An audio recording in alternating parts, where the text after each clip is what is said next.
पुराने वक्तों की बात है कि एक मुल्क में एक बादशाह हुकूमत करता था। खुशहाली के दिन थे। एक दिन बादशाह की मुलाकात एक दरवीश बुजुर्ग से हुई। बुजुर्ग बहुत ही नेक और परहेजगार था। बादशाह इनसे बहुत इज्जत से पेश आया और मुलाकात के आखिर में उनसे फरमाइश की कि मुझे कोई ऐसी चीज, तावीज, वजीफा वगैरह लिख दें जो इंतहाई मुश्किल वक्त में मेरे काम आए। बुजुर्ग खामोश रहे, लेकिन बादशाह का इसरार बढ़ा तो इन्होंने एक कागज के टुकड़े पर कुछ लिख कर दिया और कहा कि इस कागज को उस वक्त खोलना जब तुम समझो कि बस अब उसके आगे तुम कुछ नहीं कर सकते। यानी इस कागज को इंतहाई मुश्किल वक्त में खोलना। कुदरत का करना ऐसा हुआ कि कुछ ही अरसे बाद इस मुल्क पर हमला हो गया और दुश्मन की फौज ने बादशाह की फौज को उलट पुलट कर रख दिया। बादशाह को अपनी जान के लाले पड़ गए और वो भागकर किसी जंगल के गार में छुप गया। दुश्मन की फौजें इसके पीछे थी और वो थक कर अपनी मौत का इंतजार कर रहा था। फिर अचानक इसके जहन में दरवेश बाबा का दिया हुआ कागज याद आया। इसने अपनी जेबें टटोली तो वो कागज खुशकिस्मती से इसके पास ही था। सिपाहियों के जूतों की आहट उसके करीब आती सुनाई दे रही थी।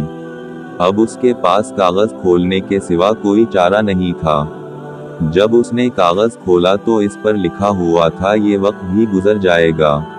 बादशाह को बहुत गुस्सा आया कि बुजुर्ग ने मेरे साथ ये किया खेल खेला है, लेकिन अफसोस वो कुछ नहीं कर सकता था। इसने तहरीर को कई बार पढ़ा लेकिन इसकी समझ में कुछ नहीं आ रहा था कि दरवेश ने ये क्या लिखा है और ये क्यों लिखा है। बिलाखिर उसने अपनी तलवार पकड़ी और सिपाहियों का इंतजार करने लगा।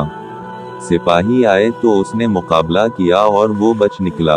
इसके बाद कई मुद्दत तक बादशाह बहुत ख्वार हुआ।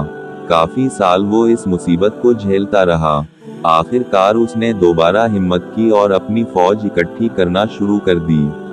काफी सालों की मेहनत के बाद उसने अपनी फौज इकट्ठी कर ली और दोबारा से इस मुल्क पर हमला कर दिया और खुशकिस्मती से इस जंग में उसको फतह नसीब हुई और वो एक बार फिर इस सल्तनत का बादशाह बन गया।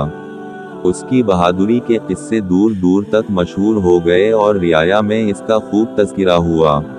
इसके दरबार में और दरबार से बाहर भी लोग सिर्फ अपने बहादुर बादशाह को देखने के लिए आने लगे। इतना बोलबाला देखकर बादशाह के दिल में गुरूर पैदा हुआ और वो अपनी शजाअत पर और सल्तनत पर थोड़ा मगरूर हुआ ही था कि अचानक उसके दिल में बुजुर्ग का लिखा हुआ फिक्रा याद आया कि ये वक्त भी गुजर जाएगा। उसीलिए कहते हैं कि वक्त जैसा भी हो गुजर जाता है। हमें चाहिए कि हम मुश्किल वक्त में सब्र का दामन अपने हाथ से ना छोड़ें और अपने अच्छे वक्त में अपने आप को तकब्बुर से बचाएं, क्योंकि वक्त जैसा भी हो, अच्छा हो या बुरा हो, गुजर जाता है।